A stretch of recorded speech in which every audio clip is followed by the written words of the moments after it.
Hello everyone, welcome back. 11th accountancy में हमने previous lecture तक हमारा topic number 6 rules of debit and credit complete कर लिया। फाइन, अब ये इस लेक्चर से हम स्टार्ट करेंगे हमारा topic number 7, that is source document and vouchers.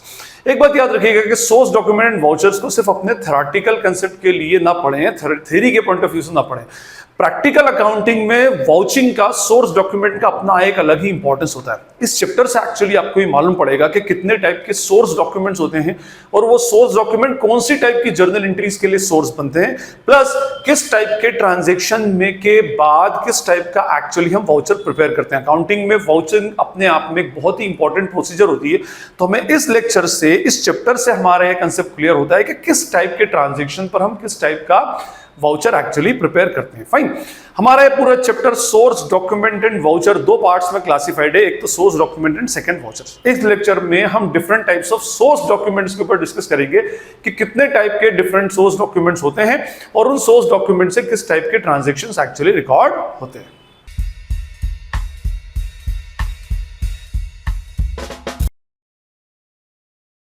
जैसे मैंने आपको बोला कि भाई हमारा पूरा चैप्टर दो पार्ट्स में क्लासिफाइड है। First part is what, source document. पहला पार्ट है हमारा क्या, source document, and second part is what, vouchers. Second part हमारा वाउचर्स का। ओके, सोर्स डॉक्यूमेंट में एक वर्ड आता है सोर्स। सोर्स मींस कहां से ये एक्चुअली, कहां से कोई चीज या कोई फेनोमेना आपको एक्चुअली प्रोवाइड है। जैसे हम बोलते हैं ना कि भाई आपके पास किसी ने कोई न्यूज लाकर दी, आपको उस न्यूज के ऊपर ट्रस्ट नहीं है, तो आप बोलते हैं भाई इस न्यूज का हमें क्या करें, सोर्स बनाएं। कहीं वेरीफाइड सोर्स है भी या नहीं, कहीं गलत जगह से तो आप ये न्यूज एक्चुअली लेकर नहीं आ गए। तो मींस आप पहले उस सोर्स को देखते हैं, मींस कहां से वो न्यूज एक्चुअली जनरेट हुई। इन द सेम वे हमारे अकाउंटेंसी के अंदर भी कुछ सोर्स डॉक्यूमेंट्स होते हैं जो हमको ट्रांजैक्शंस की रिकॉर्डिंग के लिए सोर्स प्रोवाइड करते हैं। ट्रांजैक्शन की रिकॉर्डिंग के लिए सोर्स प्रोवाइड करेंगे। देखिए होता क्या है कि हम सारे नॉर्मली प्रैक्टिकल अकाउंटिंग के अंदर सारे ट्रांजैक्शंस हम ऑन द टाइम रिकॉर्ड नहीं करते कि भाई हमारे यहाँ सेल्स होती जा रही है तो हम उसी टाइम वेट करके, एक सेल्स हुई तो हमने फौरन उसको रिकॉर्ड कर लिया, फिर परचेसेस हुई हमने उसको रिकॉर्ड कर लिया। ऐसा एक्चुअली नहीं होता। प्रैक्टिकली बंदा क्या होता है, स्पेयर टाइम निकाल करके शाम के वक्त या वीक में एक दिन दो दिन या इस तरह से क्या होता है, सारे ट्रांजैक्शंस को वो रिकॉर्ड करता है। फाइन, अब उसको ट्रांजैक्शंस को रिकॉर्ड करने के लिए कुछ ना कुछ सोर्स उसके पास होना चाहिए कि भाई ये ट्रांजैक्शन एक्चुअली हुआ कहां से। फाइन, तो सोर्स डॉक्यूमेंट जो है ये ऐसे डॉक्यूमेंट्स होते हैं, ऐसे डॉक्यूमेंट्री प्रूफ्स होते हैं जो उस ट्रांजैक्शन को रिकॉर्ड करने का अपने आप में एक सोर्स बनते हैं। हम उसको देख करके क्या करते हैं, ट्रांजैक्शंस को अल्टीमेटली रिकॉर्ड करते हैं। फाइन, तो ये हमारा कंसेप्ट है सोर्स डॉक्यूमेंट का। मींस आप ये याद रखिएगा, सोर्स डॉक्यूमेंट वो डॉक्यूमेंट्स है, वो डॉक्यूमेंट्री प्रूफ है, वो पेपर प्रूफ है जिनको देखकर बुक्स ऑफ अकाउंट में ट्रांजैक्शन रिकॉर्ड किया जाता है। ट्रांजैक्शन कहां रिकॉर्ड होते हैं, originally in original books of accounting, initial books of accounting या प्राइमरी बुक्स ऑफ अकाउंटिंग, जिसमें दो होती है, जर्नल या सब्सिडरी बुक्स। तो जर्नल और सब्सिडरी बुक्स में जो ट्रांजैक्शंस रिकॉर्ड होंगे जनरली और नॉर्मली मैक्सिमम ट्रांजैक्शंस वो किसी स्पेसिफिक सोर्स डॉक्यूमेंट को देखकर ही होंगे। अच्छा, मैं बोल रहा हूं कि भाई हर ट्रांजैक्शन के पीछे सोर्स डॉक्यूमेंट हो, ऐसा कंपलसरी नहीं होता, बट मैक्सिमम ट्रांजैक्शंस के सोर्स डॉक्यूमेंट्स होते हैं। उन सोर्स डॉक्यूमेंट्स को आप देखेंगे, उसको देख करके फिर आप क्या करेंगे, अपने बुक्स ऑफ अकाउंट्स में ट्रांजैक्शन को एक्चुअली रिकॉर्ड करेंगे। और इसके बाद हमारा सेकंड कंसेप्ट होता है किसका, वाउचर का। वाउचर जो होते हैं ये आपके किसी ट्रांजैक्शन का डॉक्यूमेंट्री प्रूफ होता है। ठीक है, आप पहले इसकी प्रोसीजर समझ लीजिए। आपकी अकाउंटिंग में रिकॉर्डिंग की प्रोसीजर एक्चुअली क्या होगा। सबसे पहले क्या होगा, आप ट्रांजैक्शन को आइडेंटिफाई करेंगे। ट्रांजैक्शन आइडेंटिफाई कैसे होगा, आपके पास आपके बिजनेस में वो स्पेसिफिक ट्रांजैक्शन ऑकर होगा। ठीक है, जैसे ही ऑकर होगा तो वहां से मिलेगा आपको उसका क्या, सोर्स डॉक्यूमेंट। सबसे पहले सोर्स डॉक्यूमेंट मिलेगा। ठीक है, इस सोर्स डॉक्यूमेंट से आप क्या बनाएंगे, एक स्पेसिफिक वाउचर बनाएंगे। ठीक है, आप क्या बनाएंगे, उसका एक स्पेसिफिक वाउचर, और इस वाउचर से आप क्या करेंगे, बुक्स ऑफ अकाउंट्स में रिकॉर्डिंग करेंगे। अच्छा, एक बात याद रखिएगा कि भाई प्रैक्टिकली ऐसा नहीं होता कि हर एक ट्रांजैक्शन के पीछे आपको सोर्स डॉक्यूमेंट मिल जाए।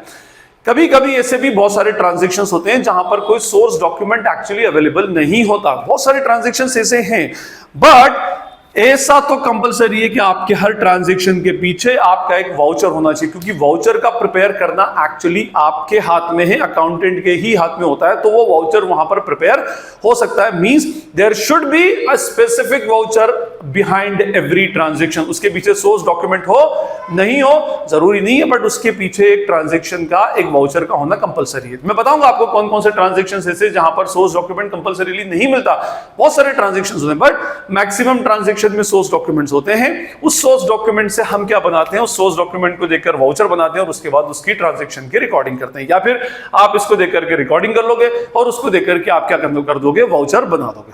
जहां पर भी वो ट्रांजेक्शन रिकॉर्ड होगा वहां पर उसका वाउचर नंबर एक्चुअली क्या हो जाता है, कोड हो जाता है। फाइन, अभी हम फर्स्ट पार्ट के अंदर पढ़ेंगे इसमें different types of source documents, कितने टाइप के सोर्स डॉक्यूमेंट्स होते हैं, उनके फॉर्मेट्स कैसे होते हैं, आपको स्क्रीन पर आते जाएंगे साथ में फॉर्मेट्स, और उनको किस पर्पस से एक्चुअली बनाया जाता है। फाइन, तो देखिए सबसे पहले हम बात करें अबाउट डिफरेंट सोर्स डॉक्यूमेंट, तो सबसे पहला सोर्स डॉक्यूमेंट होता है, first source document is called as what, cash memo. Okay, सबसे पहले कैश मेमो होगा। Second source document is what, invoice, second source document invoice होगा। Third source document is what, cash receipt, ठीक है जी। Fourth source document होगा pay in slip. Fifth source document होगा cheques, ठीक है। और उसके बाद दो इंपॉर्टेंट सोर्स डॉक्यूमेंट्स होते हैं, first is what, debit note, and second is what, credit note.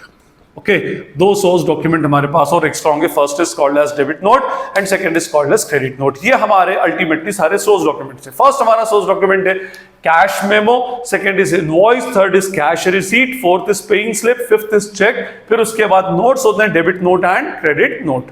देखिए अब हम इसको वन बाय वन डिस्कस करते जाते हैं कि कौन सा सोर्स डॉक्यूमेंट कब आपको मिलता है। फाइन, देखिए सबसे पहले है कैश मेमो।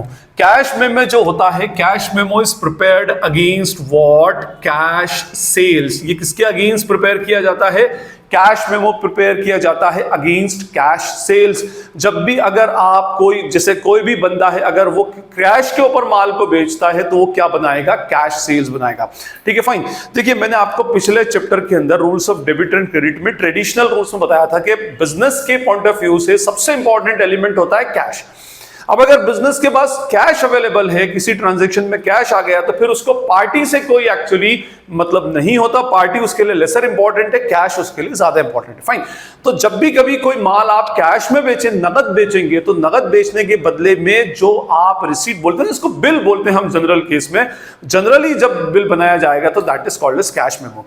अब उस कैश मेमो में कैश अगर आपके पास आ गया तो आपको पार्टी के नाम से कोई मतलब नहीं है। तो कैश मेमो एक ऐसा बिल है जो सेलर किसको देता है, बायर को देता है, ठीक है, अगेंस्ट द कैश सेल्स।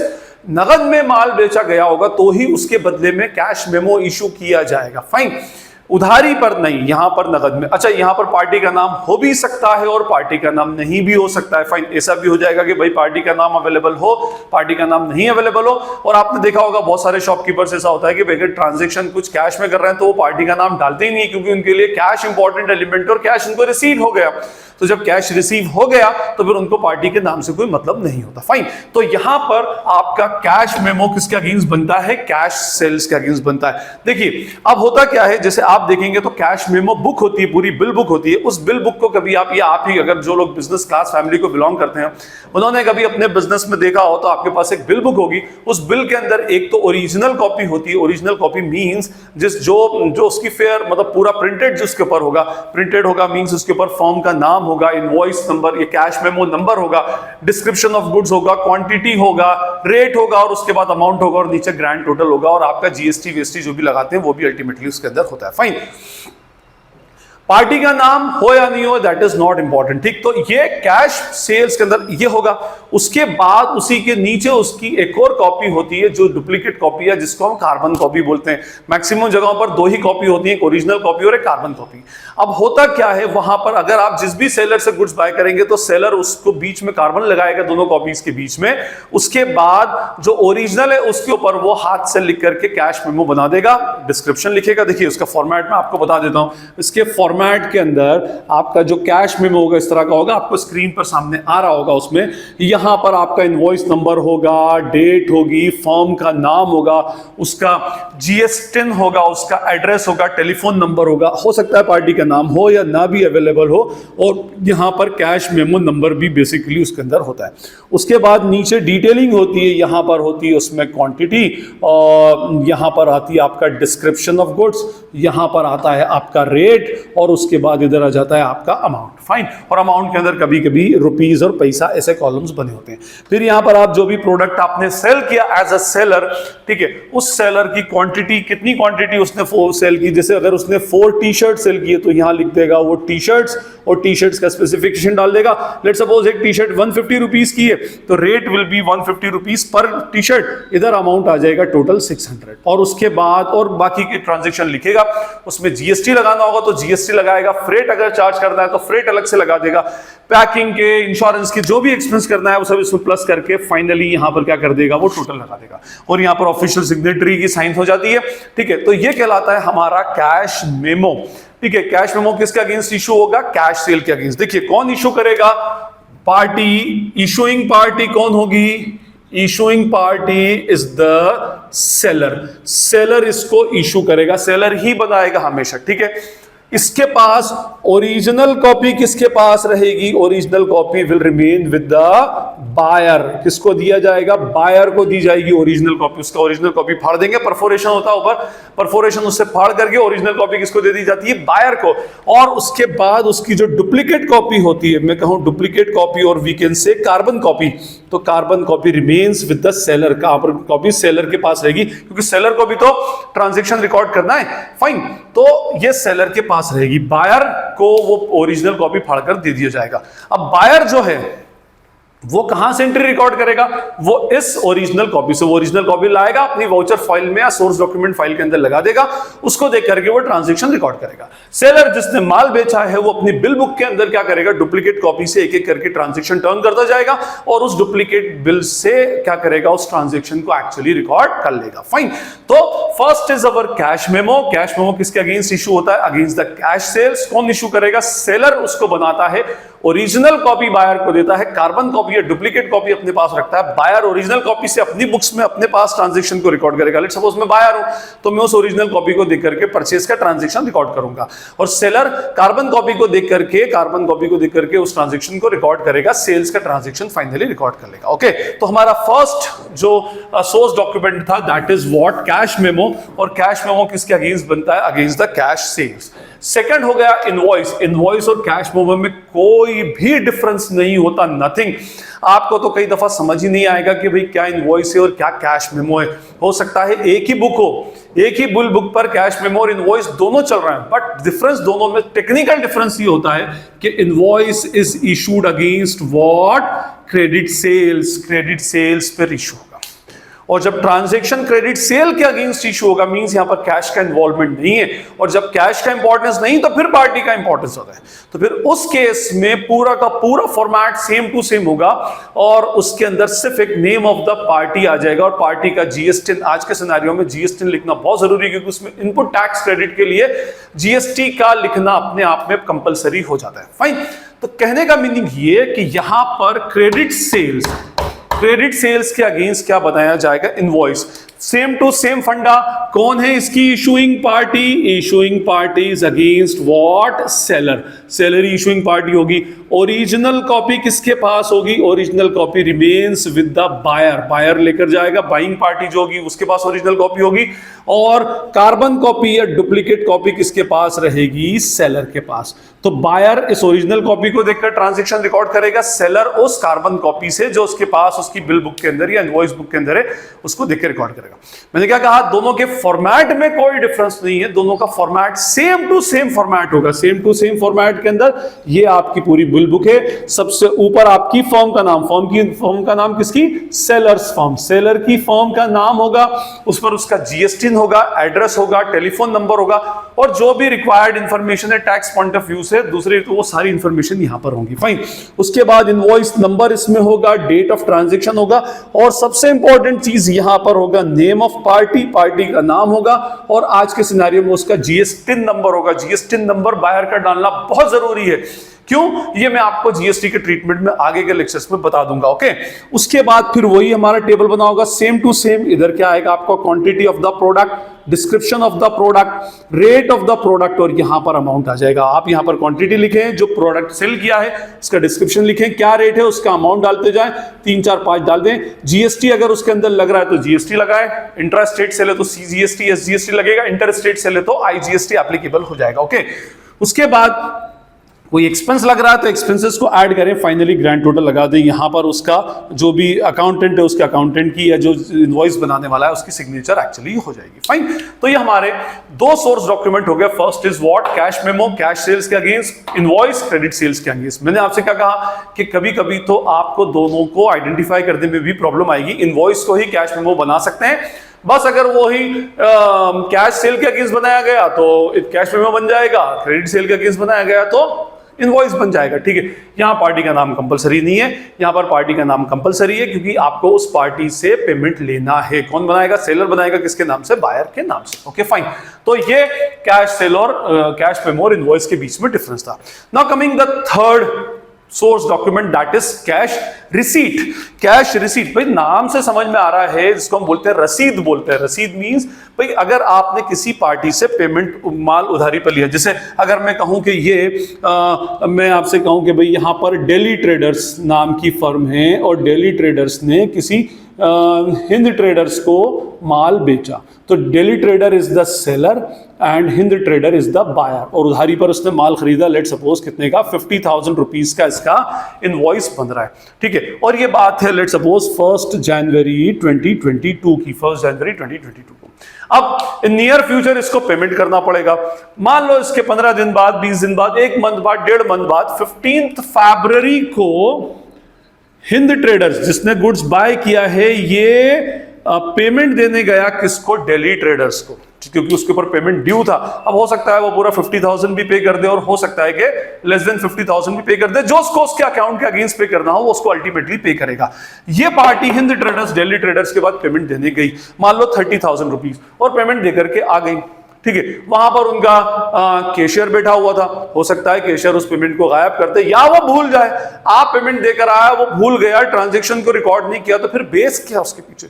तो देखिए इसका एक सिंपल सा, फिर ना तो वो ट्रांजैक्शन को रिकॉर्ड कर रहा है, फिर बाद में आप में और उनके बीच में कॉन्फ्लिक्ट्स क्रिएट होंगे, भाई हमने पेमेंट किया था, वो बोल रहा है हमें पेमेंट रिसीव ही नहीं हुआ। तो एक्चुअली ऐसा नहीं होने दें। इसके लिए आप एक सोर्स डॉक्यूमेंट बनता है, that is cash receipt. Business के अंदर पूरी एक रिसीट बुक होती है और वो यहां पर कैश रिसीट बनाते हैं। इस केस में ये होता है, ये किसके अगेंस्ट बनता है? Against the receipt of cash और व्हाट? चेक या किसी यूपीआई, आज के सिनेरियो में यूपीआई के ट्रांजैक्शन के थ्रू भी हो जाता है, आरटीजीएस, एनईएफटी, आईएमपीएस के थ्रू भी हो जाता है। तो ये बेसिकली आपका कैश रिसीट कहलाएगा। ओके, तो हमारा थर्ड हो गया कैश रिसीट। अच्छा, कौन इशू करेगा इस केस में? इशूइंग पार्टी कौन होगी? इशूइंग पार्टी होगी इसमें रिसीवर ऑफ कैश। ठीक है, रिसीवर ऑफ कैश होता है इस केस में, और उसके बाद इसकी और किसको देगा ये? पेयर को। पेयर को मींस जो पेमेंट कर रहा है। ठीक है, एक होता है पेयर और एक होता है पेई। तो यहां पर किसको कौन इशू करेगा? पेई रिसीव इशू करेगा। पेई का मतलब पेमेंट रिसीव करने वाला, पेयर का मतलब पेमेंट करने वाला। किसको देगा ये? ओरिजिनल कॉपी किसके पास होगी? ओरिजिनल कॉपी रहेगी पेयर के पास, पेमेंट करने वाले के पास, और उसकी कार्बन कॉपी या डुप्लीकेट कॉपी किसके पास रहेगी? पेई के पास या रिसीवर ऑफ कैश के पास। ओके, ये पूरी की पूरी एक अपने आप में कैश रिसीट का फॉर्मेट होता है। डेट यहां लिखी होती है, रिसीट नंबर लिखा होगा, यहां लिखा होता है रिसीव्ड विद थैंक्स फ्रॉम, फिर उसके बाद गैप छुट्टी होती है, वहां पर आप जिस भी फॉर्म से लिया अपने हिंद ट्रेडर से उसका नाम उसके अंदर डाल दो। चेक के थ्रू दिया है तो चेक नंबर होगा, कैश के थ्रू है तो वो कैश को टिक कर देगा, चेक को थ्रू टिक कर देगा। आज के सिनेरियो में यूपीआई पेमेंट है, आईएमपीएस, एनईएफटी, बैंकिंग ट्रांसफर, इस तरह से वो ऑप्शंस उसके ऊपर लिखे होते हैं। और उसके बाद यहां पर लास्ट में रिसीवर क्या करता है, अपनी सिग्नेचर अल्टीमेटली कर देगा और उसके बाद उसको फाड़ेगा और जिसने पे किया है पेयर को वो उसकी ओरिजिनल कॉपी दे देगा और अपने पास में क्या रख लेगा, कार्बन कॉपी रख लेगा। अब ये सोर्स डॉक्यूमेंट बन गया।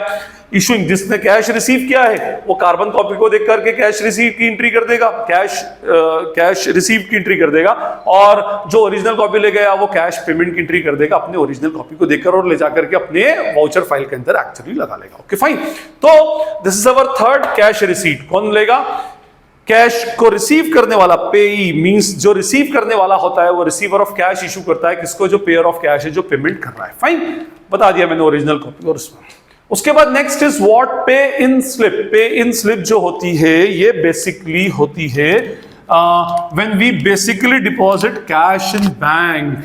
ठीक है, कैश डिपॉजिट के अगेंस्ट होती है, against cash deposits in bank. देखिए जब आप बैंक में अपने अकाउंट में पेमेंट डिपॉजिट करने जाते हैं तो आपको, कोई बैंक है, बैंक का तो काम ही एक्सेप्टिंग डिपॉजिट्स और ग्रांटिंग ऑफ लोन्स है, पैसा आपसे लोगों से लेता है, आपका पैसा सिक्योर करके रखता है, आप लोगों को लोन देता है। अब आप पैसा जब उसको देकर आते हो तो कोई बोल के थोड़ी ना होगा कि मेरे अकाउंट में डाल लेना। बैंक ऑफिशियल्स को थोड़ी ना मालूम है कि आपका कौन सा अकाउंट नंबर है, क्या है। हर बंदे को एक अकाउंट नंबर अपॉइंटेड होता है। ठीक, अब होता क्या है, आप जब बैंक में जाओगे तो आप वहां पर आपको एक पे इन स्लिप लिखी हुई मिलेगी। पे इन स्लिप जो होती है बेसिकली उसके दो पार्ट्स होते हैं।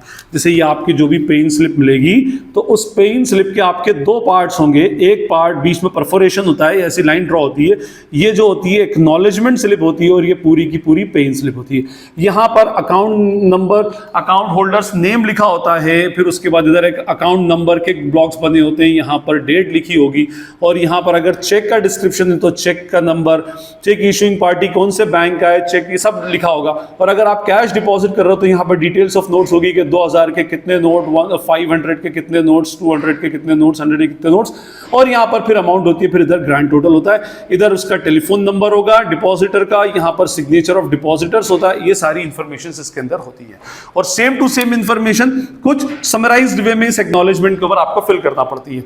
आपने फिल किया, अपना अकाउंट नंबर डाला, डेट वेट डाली, सारी इंफॉर्मेशन नोट्स की फिल कर दी और वो पे इन स्लिप लेकर आप जाओगे किसके ऊपर, कैश काउंटर के ऊपर, डिपॉजिट काउंटर के ऊपर, नकद जमा वहां पे लिखा होता है, तो उसको आप ये दे दोगे, वो देखेगा उसमें और देखने के बाद सारे नोट्स को मिलाएगा। नोट्स को मिलाने के बाद जहां जहां सही है वहां पर टिक कर लेगा।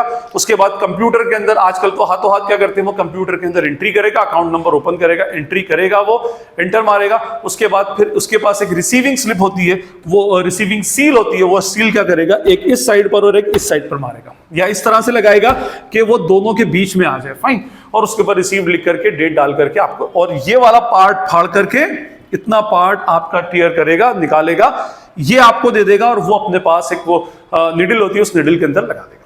फाइन, अब आप ये एक्नॉलेजमेंट आपके पास आ गया, ये और इसके अंदर इंफॉर्मेशन सेम थी। ये एक्नॉलेजमेंट इस बात का प्रूफ है कि आपने कैश बैंक के अंदर क्या किया है, डिपॉजिट किया है। कल को अगर मान लीजिए उससे कहीं कुछ, वैसे तो क्या होगा कि जैसे ही वो एंट्री मारेगा उसी टाइम पर, उसी टाइम अगर आज के सिनेरियो में क्या होता है, जैसे ही वो एंटर करेगा तो फौरन आपके मोबाइल के ऊपर एसएमएस आ जाता है कि भाई इतना इतना मनी आपके अकाउंट में डिपॉजिट हो गया और अब आपका अवेलेबल बैलेंस इतना है। स्टिल कभी कभी लेट भी हो जाता है, किसी बैंक में नहीं भी होती है फैसिलिटी, तो कभी इन केस किसी गलत अकाउंट में चला गया तो एटलीस्ट आपके पास एक्नॉलेजमेंट है, आप उसको कल दिखा सकते हो कि भाई मैंने इतना इतना मेरे अकाउंट में डिपॉजिट किया था और मनी एक्चुअली डिपॉजिट नहीं हुआ। फाइन, अब इसका काम क्या, इसका काम ये होगा कि भाई जब आप उस एक्नॉलेजमेंट को लाओगे तो उस एक्नॉलेजमेंट स्लिप को आप अपनी वाउचर फाइल के अंदर लगा लो ताकि आपको मालूम पड़े कि आपने कितना कैश डिपॉजिट किया है। यहां पर भी वही देखें, सबसे पहले कौन होगा, इशूइंग पार्टी। कौन इशू करेगा, इशूइंग पार्टी होगी हमारी बैंक, बैंक इशू करता है। ठीक है, अच्छा, बैंक इशू करेगा। फिलिंग पार्टी कौन फिल करेगा, फिलिंग अप पार्टी कौन होगी, इसमें कस्टमर हम होंगे, मींस बिजनेसमैन, कस्टमर, बिजनेस का बैंक का कस्टमर होगा। ठीक है, इसकी जो मेजर पार्ट होगा, जो मेजर डिटेलिंग पार्ट होगा वो किसके पास रह जाएगा, बैंक के पास, और इसकी एक एक्नॉलेजमेंट स्लिप जो होगी वो किसके पास चली जाएगी, कस्टमर के पास। कस्टमर इस मेजर इस मेजर पार्ट को देखकर अपनी बुक्स में एंट्री करेगा और कस्टमर जो है इस एक्नॉलेजमेंट स्लिप को लेकर के अपनी बुक्स में एंट्री फाइनली करता है। हमारा होता है इसमें चेक्स। जो चेक्स जो होते हैं ये तो बहुत ही कॉमन सा, अभी सभी आप में से सभी लोगों ने चेक्स को देख रखा होगा। चेक क्या होता है कि भाई अगर आपका किसी बैंक में अकाउंट है तो वो एक टाइप का पे ऑर्डर है। पे ऑर्डर का मीनिंग होता है कि आपने किसी को चेक बनाकर दे दिया तो it means you are giving an order to the bank to pay the desired amount to that specific party. आप उस एक स्पेसिफिक पार्टी को क्या कर रहे हो, पेमेंट करने के लिए बैंक को ऑर्डर दे रहे हो कि आप मेरे बिहाफ पर इसको पेमेंट करो, पैसा मेरे अकाउंट से निकाल लेना। ओके, तो ये अपने आप में क्या होता है, चेक होता है। चेक तो आप सभी ने देखा होगा, नहीं तो आप उसको देख सकते हैं। चेक इस तरह से बना होगा पूरा, और यहां पर उसकी डेट होती है, यहां पर पे टू पार्टी का नाम, किस पार्टी को देना, इधर एक बॉक्स बना होता है, इसमें फिगर्स में आप जैसे 1,20,000 का पेमेंट कर रहे हैं वो लिखेंगे, और यहां पर आप यहां पर 1,20,000 रुपीस आप इसको वर्ड्स में आपके यहां पर लिख देंगे। इधर फिर आपकी सिग्नेचर नीचे हो जाएगी, यहां पर आपका अकाउंट नंबर और सब प्रिंट होता है, और सारी इंफॉर्मेशन, चेक नंबर और सारी इंफॉर्मेशन होती है। अच्छा, चेक दो टाइप के होते हैं, एक होता है क्रॉस चेक और एक होता है बेयरर चेक। बेयरर चेक, ये चेक अपने आप में बेयरर ही है। बेयरर का मतलब होता है कि आप इसका पेमेंट कैश में भी ले सकते हैं, आप चाहें तो कोई आप ले लें, कोई दूसरा चाहेगा तो दूसरा ले सकता है। लेकिन क्रॉस चेक में क्या होता है कि यहां पर दो डायगोनल लाइंस ड्रॉ कर दी जाती है, और जैसे ही दो डायगोनल लाइंस ड्रॉ करोगे तो अब इस चेक का पेमेंट आपको काउंटर से कैश में नहीं होगा, ये आपके अकाउंट में ही डिपॉजिट होगा। आपको लेकर के जाना पड़ेगा इस चेक को, इस टाइप की पेइंग स्लिप बैंक से लेना पड़ेगी, पेइंग स्लिप के में सारी डिटेल्स भरना पड़ेगी, यहां पर चेक नंबर, कौन से बैंक का चेक है, सारी इंफॉर्मेशन, और उसके बाद उसको स्टेपल करना पड़ेगा। एक्नॉलेजमेंट स्लिप खुद लेकर आ जाएं, और उसके बाद वहां पर एक ड्रॉप बॉक्स में डाल दें, वो लोग बैंक वाले ड्रॉप बॉक्स में निकालेंगे, सेम डे या नेक्स्ट डे का उसका क्लियरेंस बेसिकली हो जाएगा। फाइन, तो यहां पर चेक इशू होते हैं। तो ये हमारी नेक्स्ट था कौन सा, चेक। फाइन, अब आइए हमारे दो सबसे इंपॉर्टेंट हम क्या बोलें उसको, सोर्स डॉक्यूमेंट। कौन से, first is what debit note and second is what credit note. देखिए मेरा जो दूसरा एक चैनल है नजीब हाशमीज लेक्चर्स के नाम से, उसके ऊपर पूरा एक डेबिट नोट और क्रेडिट नोट का डिटेल में मैंने एक्सप्लेन किया है कि किस किस केस में हम डेबिट नोट इशू करते हैं और किस किस केस में क्रेडिट नोट एक्चुअली इशू किया जाता है। क्योंकि डेबिट नोट और क्रेडिट नोट इशू करने वाली पार्टी का कभी भी श्योरिटी नहीं होती कि कौन डेबिट नोट इशू करेगा, कौन क्रेडिट नोट इशू करेगा। डिपेंड्स ऑन द ट्रांजैक्शन, कैसा ट्रांजैक्शन एक्चुअली होता है। आप वहां पर देख सकते हैं, ऊपर आपको आई बटन में उसकी लिंक मिल रही होगी, आप जाकर के वहां पर पूरा इन डिटेल देख सकते हैं। बट मैं आपको यहां पर फिर भी एक्सप्लेन कर देता हूं। देखिए डेबिट नोट एक्चुअली आपको ऐसा बोला जाता है कि भाई डेबिट नोट बनता है against the purchases return, credit note बनता है अगेंस्ट द सेल्स रिटर्न। अपने आप में ठीक है, लेकिन ये इंफॉर्मेशन अपने आप में इनकम्प्लीट होती है। डेबिट नोट जो बनाया जाता है वो कोई पार्टी सामने वाली पार्टी को जब उसका नाम अपनी बुक्स में डेबिट करती है तो डेबिट नोट बनाती है। बट ये याद रखें, उसके अगेंस्ट कोई दूसरा सोर्स डॉक्यूमेंट नहीं होना चाहिए। जैसे सेल्स में भी हम क्या करते हैं, पार्टी का नाम डेबिट करते हैं, तो यहां पर लेकिन इनवॉइस है तो फिर उस केस में डेबिट नोट नहीं बनेगा। जहां पर कोई दूसरा सोर्स डॉक्यूमेंट नहीं है और अब आप पार्टी का नाम ड्यू टू एनी रीजन क्या कर रहे हैं, डेबिट कर रहे हैं, तो you will create a debit note. आप क्या करेंगे, डेबिट नोट बनाएंगे। और अगर सामने वाली पार्टी का नाम क्रेडिट कर रहे हो तो वो क्या करेगा, क्रेडिट नोट बनाएगा। और एक बात याद रखिएगा, जब डेबिट नोट इशू होगा तो उसके एक्सचेंज में सामने वाली पार्टी क्रेडिट नोट 100% इशू करेगी। मींस ये दोनों नोट्स एक दूसरे को एक्सचेंज होते हैं। और डेबिट नोट क्रेडिट नोट का इंपॉर्टेंस आज के सिनेरियो में बहुत बढ़ चुका है, क्योंकि जीएसटी के कैलकुलेशंस और जीएसटी कंप्लायंसेस में कभी कभी कुछ ऐसे ट्रांजैक्शंस हो जाते हैं जहां पर डेबिट नोट और क्रेडिट नोट का होना जरूरी है। फाइन, देखिए सबसे पहले जैसे मैं आपको एग्जांपल लेता हूं कि भाई डेबिट नोट कब बनता है और क्रेडिट नोट कब बनता है। जैसे हम अगर इसके अंदर लें कि अगर दो पार्टीज हैं, एक बायर और एक सेलर, और अगर मैंने कहा कि भाई मिस्टर आकाश या मैं कहूँ भाई आकाश ट्रेडर्स नाम की एक फर्म है, आकाश ट्रेडर्स है, और इधर मोहन ट्रेडर्स नाम की एक फर्म है, ये दो फर्म्स हैं। ओके, अब आकाश ट्रेडर्स ने मोहन ट्रेडर्स से गुड्स बाय किया, तो ये पार्टी हो गई बायर और ये पार्टी कौन सी हो गई, सेलर। ओके, अब इस केस में क्रेडिट पर गुड्स बाय किया, तो इस केस में कौन सा सोर्स डॉक्यूमेंट होगा, सोर्स डॉक्यूमेंट बनाएगा मोहन ट्रेडर्स, बनाएगा कौन सा सोर्स डॉक्यूमेंट, इनवॉइस बनाएगा। इसके पास ओरिजिनल कॉपी आ जाएगी और इसके पास कार्बन कॉपी या डुप्लीकेट कॉपी रहेगी। ये मैंने अभी आपको एक्सप्लेन किया। ओके, इस केस में आकाश ट्रेडर्स के पास गुड्स आया तो आकाश ट्रेडर्स क्या कर देगा, परचेसेस को डेबिट कर देगा, और जिससे बाय किया है मोहन ट्रेडर्स को क्या कर देगा, क्रेडिट कर देगा। बाय रुपीस, मान लो 1 लाख रुपए का गुड्स है तो 1 लाख रुपीस और 1 लाख रुपीस, ठीक है। और यहां पर मोहन ट्रेडर्स क्या करेगा, आकाश ट्रेडर्स को डेबिट कर देगा, आकाश ट्रेडर्स को डेबिट कर देगा 1 लाख से और सेल्स को क्या कर देगा, क्रेडिट कर देगा 1 लाख से। इसके पीछे रीजन बताता हूं मैं आपको। इसके पीछे रीजंस आपने rules of debit and credit के अंदर पढ़ रखा है कि भाई मोहन ट्रेडर्स से इसने गुड्स बाय किया, उसको पेमेंट करना है, तो मोहन ट्रेडर्स उसके लिए क्रेडिटर बन गया। पेबल, इंक्रीज इन लायबिलिटी क्या हो जाएगी, क्रेडिट हो जाएगी। और इसने आकाश ट्रेडर्स को गुड्स सेल किया, उसको आकाश ट्रेडर्स से पैसा लेना है, तो इंक्रीज इन एसेट क्या हो जाएगा, डेबिट हो जाएगा। आप rules of debit and credit वाला पार्ट देख सकते हैं इसको समझने के लिए। ओके, ये लायबिलिटी बढ़ी तो क्रेडिट कर दिए, लायबिलिटी ये एसेट बढ़ी तो क्या कर रहा है, डेबिट कर रहा है। फाइन, लेकिन इसके अगेंस्ट अब आप बोलोगे कि सर ये डेबिट नोट इशू करेगा क्रेडिट, नो, क्योंकि इसके अगेंस्ट ऑलरेडी एक सोर्स डॉक्यूमेंट है। अब मान ले हम इसके अंदर से कि आकाश ट्रेडर्स को 10,000 रुपए का गुड्स समझ में नहीं आया, 15,000 का गुड्स समझ नहीं आया, उसको वापस करना है, डिफेक्टिव है, कुछ भी रीजन है, मैं वो नहीं बोल रहा। तो इसने क्या किया, 15,000 रुपीज का गुड्स इसको क्या कर दिया, रिटर्न कर दिया। इसने गुड्स परचेज किया था, रिटर्न करेगा तो इसको बोलेंगे परचेसेस रिटर्न। इसके ने गुड्स सेल किया था, इसको वापस आएगा तो ये क्या कहेगा, इसको सेल्स रिटर्न। लेट सपोज 15,000 से।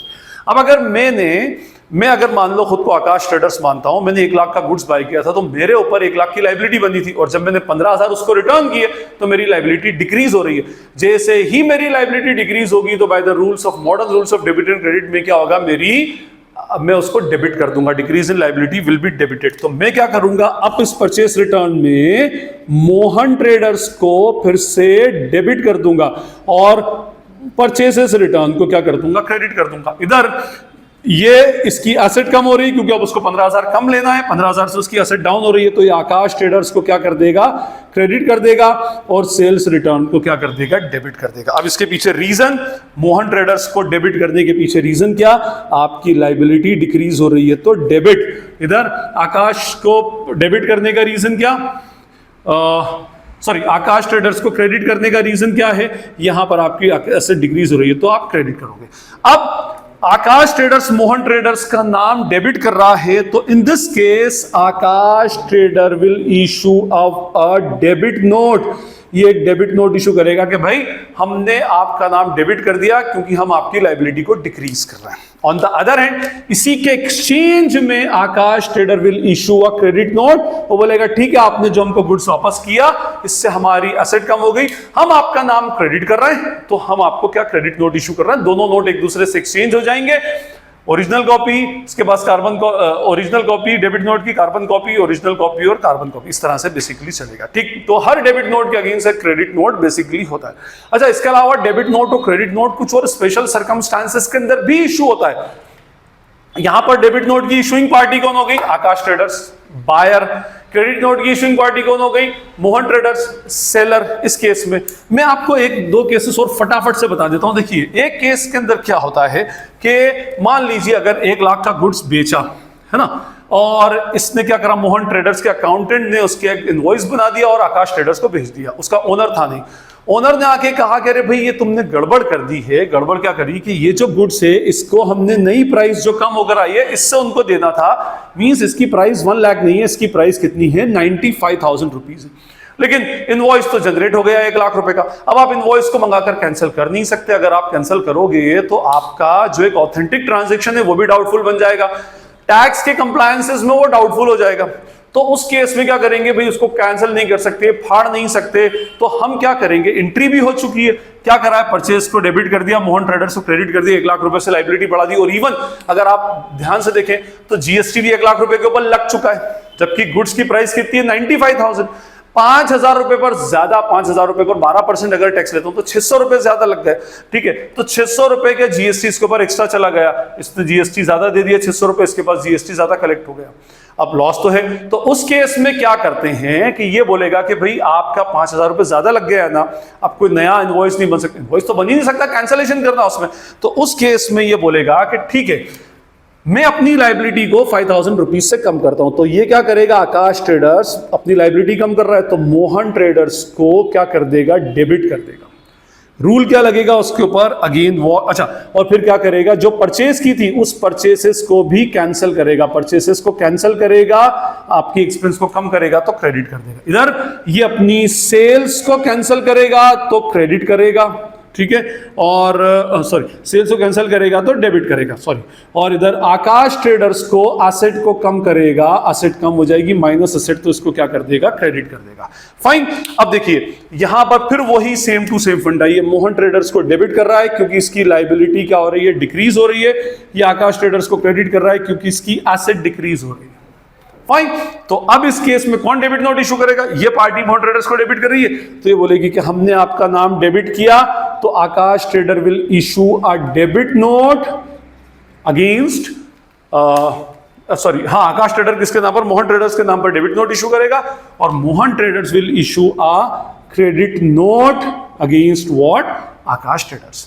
तो यहां पर भी यही डेबिट नोट बना रहा है, यही क्रेडिट नोट बना रहा है, पर इसका माइंडसेट नहीं बना है। इसमें कभी कभी ट्रांजैक्शन उल्टा भी हो जाता है, जैसे ये हो गया दो एग्जांपल। थर्ड एग्जांपल मैं देता हूं कि भाई 1 लाख का गुड सेल किया, मालूम पड़ा उसके नए रेट्स आ गए थे, और आप मोहन ट्रेडर्स आकाश ट्रेडर्स को नए रेट्स बता भी चुका था कि भाई ये गुड्स की नई वैल्यू 1,08,000 है, बट अकाउंटेंट ने बाय मिस्टेक उससे 1 लाख का इनवॉइस बना दिया, मींस 8,000 रुपए का कम इनवॉइस बना, 8,000 रुपए का इसको लॉस जा रहा है, और इसके ऊपर जीएसटी भी 1 लाख के ऊपर ही कलेक्ट हुआ। ठीक है, अब इनवॉइस तो बन चुका है, मैंने क्या कहा इनवॉइस कैंसिल होगा नहीं, तो उस केस में क्या करेगा, ये 8,000 का नया बिल बनाए, अरे 8,000 का नए बिल पे नया डिस्क्रिप्शन डालना पड़ेगा, डिस्क्रिप्शन आप डाल ही नहीं सकते, आपको तो क्या करना है, डिफरेंस अमाउंट को रिकॉर्ड करना है। तो अब क्या करोगे इस केस में, ये बोलेगा भाई आपके ऊपर टोटल लायबिलिटी 1 लाख, मुझ पर 1 लाख, इनके बीच में कम्युनिकेशन हो चुका है, तो ये बोलेगा कि मैं अपनी लाइबिलिटी को, ये आकाश ट्रेडर्स मोहन ट्रेडर्स की लाइबिलिटी को और बढ़ाएगा, और बढ़ाएगा तो क्या कर देगा, और क्रेडिट कर देगा, और परचेसेस को डिफरेंस अकाउंट से क्या कर देगा, डेबिट कर देगा। गुड्स आ रहा है हमारे पास, ये क्या करेगा, सेल्स और बढ़ाएगा, कितने से, 8,000 रुपए से सेल्स बढ़ेगी तो क्रेडिट कर देगा, और इसको आकाश ट्रेडर्स से पेमेंट लेना है, फिर से और ज्यादा कितना लेना है, 8,000 रुपए, तो 8,000 से क्या कर देगा, उसको वापस से डेबिट कर देगा। अब इस केस में मोहन ट्रेडर्स, आकाश ट्रेडर्स ने मोहन ट्रेडर्स का नाम क्रेडिट क्यों किया, इसकी लायबिलिटी और कितने से बढ़ गई, 8,000 से। इसने इसको डेबिट क्यों किया, क्योंकि इसकी एसेट कितने से बढ़ गई, 8,000 से। अब इसमें उल्टा होगा, ये पार्टी मोहन ट्रेडर्स आकाश को डेबिट कर रही है, तो इस केस में Aakash trader, Mohan trader will issue a debit note, किसके नाम से, मोहन ट्रेडर्स के नाम से, और Mohan trader will issue a credit note, ये इसके नाम से क्या इशू कर देगा, क्रेडिट नोट अल्टीमेटली इशू कर देगा। फाइन। तो ये हमारे different types of source documents थे। कौन कौन से सोर्स डॉक्यूमेंट्स एक्चुअली बनते हैं, ये हमारा फर्स्ट पार्ट एक्चुअली कंप्लीट हो गया। और different types of source documents का कौन कौन से ट्रांजेक्शन में सोर्स डॉक्यूमेंट्स लगते हैं ये मैंने आपको बता दिया, कौन कौन से सोर्स डॉक्यूमेंट होते हैं ये भी आपने डिस्कस कर लिया। आई होप अब ये लेक्चर आपको क्लियर हो गया होगा। नेक्स्ट लेक्चर में हम डिफरेंट टाइप्स ऑफ वाउचर्स पे डिस्कशन करेंगे। इस लेक्चर में अगर कोई क्वेरी या डाउट आपको लगती है तो you can ask in the comment section, और अगर आपको ये लेक्चर यूजफुल लगता है तो इसे अपने फ्रेंड्स के साथ शेयर करें, बेल आइकन को हिट करें, वीडियो को लाइक करें और चैनल को सब्सक्राइब करें। This is Najeeb Hashmi signing off from Najeeb हाशमी's अकेडमी। Thank you.